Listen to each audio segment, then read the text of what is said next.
legit.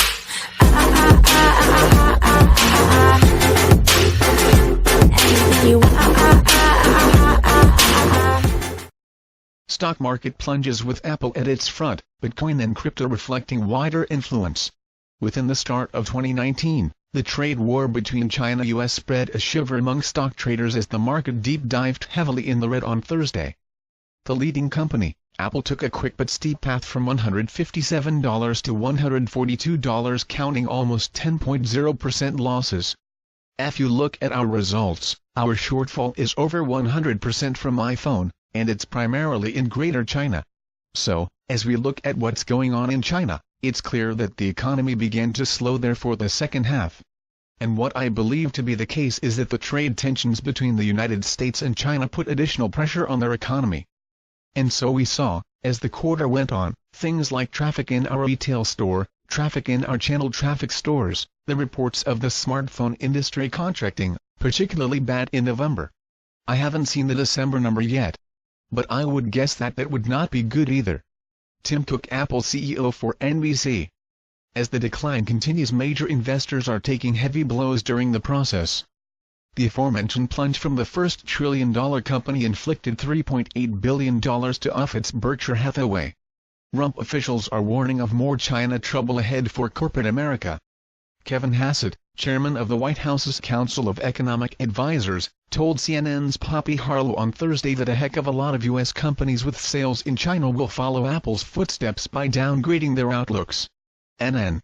As traditional investment strategies are taking strikes, many are turning to new technologies and digital assets. John Lohr, founder of Capital Fund Law Group, is seeing some academic institutions getting involved on a limited basis for strategic reasons. I can say the names of the academic institutions because that's attorney-client, but we have people mostly on the East Coast that have begun doing investments in this space on a fairly modest basis. The University of North Carolina, Harvard and many more are setting aside some of their holdings toward cryptocurrencies to diversify their portfolio. Not being connected, impacted nor belonging to any country, region make cryptocurrencies a great target for many and all. Standing in a not included status by various influencers are a potential look into by different investors or traders that dealt only with traditional assets as they are catching fear from the financial war taking place.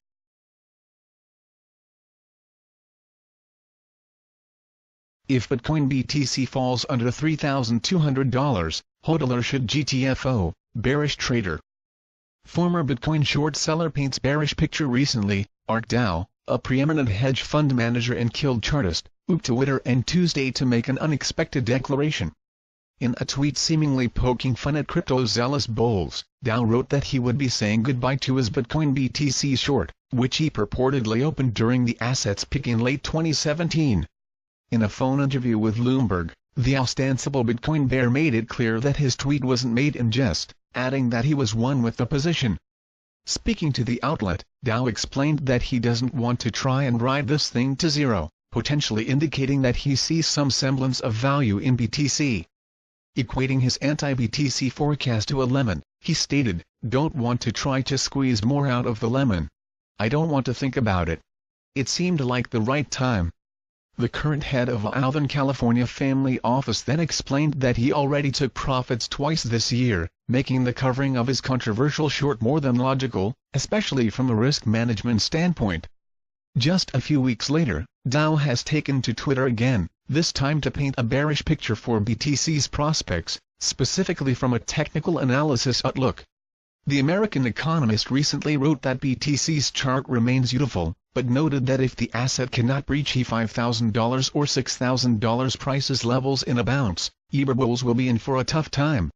Dow added that if BTC breaks below $3,200, a long-term line of support is stipulated in the chart below, then hodlers need to GTFO, likely accentuating the importance of this line of support. Maybe not Bitcoin fundamentals still booming, although Dow's call shouldn't be fully disregarded. His use of traditional markets analysis in crypto threw some for a loop. One Twitter user, who goes by the moniker Investment Wizard, noted that Bitcoin's fundamentals are stronger than ever, adding that even if TC reeked through the carry yellow line, the end wouldn't be nigh for the flagship cryptocurrency. This isn't an isolated outlook, far from, in fact.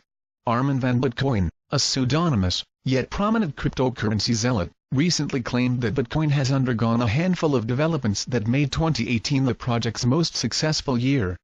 Bitcoin saw the 0.16.0 and 0.17.0 installments of its core software go live, the former of which aided SegWit's arrival to the mainstream.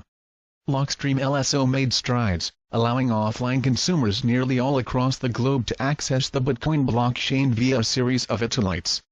And even while the network's hash rate is essentially stumbled, it remains up by 400% year-on-year, accentuating the fact that miners still see value in BTC. The EGWT protocol has also seen an adoption uptick, moving from 10% to 40% from January to now. Moreover, there is a mass of traders who believe that BTC could break under $3,000, but still have a positive future ahead of itself. Anthony Pompliano, for instance, recently stated that BTC could fall under the aforementioned level, but he remains bullish on the cryptocurrency. He explained that in the end, when you boil cryptocurrencies down, they're driven by math and software, rather than the nefarious individuals that can plague traditional industries. This is, of course, crypto's underlying value proposition, and this industry's fundamental narrative since its earliest days, or blocks if you will.